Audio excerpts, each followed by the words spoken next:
ഇവിടെ 30 വർഷമായിട്ട് ഒരു പലചരക്ക് കട നടത്തുന്ന ഒരു ചേട്ടനുണ്ട്.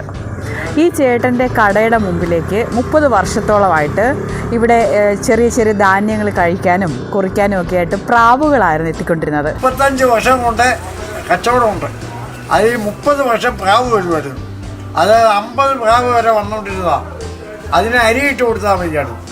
ഇപ്പോൾ 3 മാസം കൊണ്ട് മയിൽ വരുന്നു. മയിൽ 10 മൈൽ വരെ വരും. അവർക്ക് കപ്പലണ്ടി മതി, അരി വേണ്ട. പിന്നെ പ്രാവ് ഇപ്പോൾ വരുന്നില്ല, മയിലിനെ പേടിച്ച്.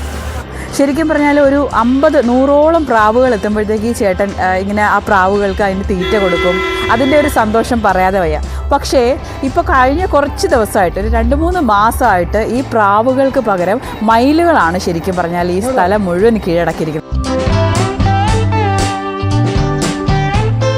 ഭയങ്കര മനോഹരമായിട്ടുള്ളൊരു കാഴ്ചയാണ്. രാവിലെ 7 മണിയാകുമ്പോഴത്തേക്ക് ഈ ചേട്ടൻ്റെ കടയിലേക്ക്, നന്ദകുമാർ എന്നാണ് ചേട്ടൻ്റെ പേര്, ചേട്ടൻ്റെ കടയിലേക്ക് പ്രാവുകളെത്തും. ഈ പ്രാവുകൾ എത്തിക്കൊണ്ടിരിക്കുന്ന ആ ഒരു കാഴ്ച കാണാൻ തന്നെ ഒരുപാട് പേര് എത്തുമായിരുന്നു. പക്ഷേ ഈ മയിലുകളാണ് ഇപ്പോൾ എത്തിയിരിക്കുന്നത്. ഈ സ്ഥലം അങ്ങോട്ട് കീഴടക്കിയെന്ന് വേണമെങ്കിൽ പറയാം. ചേട്ടൻ്റെ പ്രാവുകളെ മുഴുവനും മയിലുകളൊക്കെ കൈയടക്കില്ലേ? മയിൽ വന്നതൊക്കെ പിന്നെ പ്രാവുകൾ പേടിച്ചു പോയി. പിന്നെ അതങ്ങനെ വരുന്നില്ല. മയിലിപ്പോൾ 3 മാസം കൊണ്ട്. അപ്പോൾ പ്രാവ് വരുമ്പോൾ എന്തൊക്കെയായിരുന്നു ഇട്ട് കൊടുക്കുന്നത്? അരി അയ്യായിരത്തിൻ്റെ പച്ചരി. അതെ, അപ്പോൾ ഇതിന് കപ്പലണ്ടി കൊടുത്തിരിക്കും. അപ്പോൾ അരി ഇന്നത്തില്ല. ഓ, കപ്പലണ്ടി കഴിക്കുള്ളൂ. അതെ, ശരിക്കും പറഞ്ഞു കഴിഞ്ഞാൽ ഭയങ്കര മനോഹരമായിട്ടുള്ള കാഴ്ചയാണല്ലേ ഇത്. കാണാൻ ഒരുപാട് പേര് വരാറുണ്ട്. കാണാൻ മതി.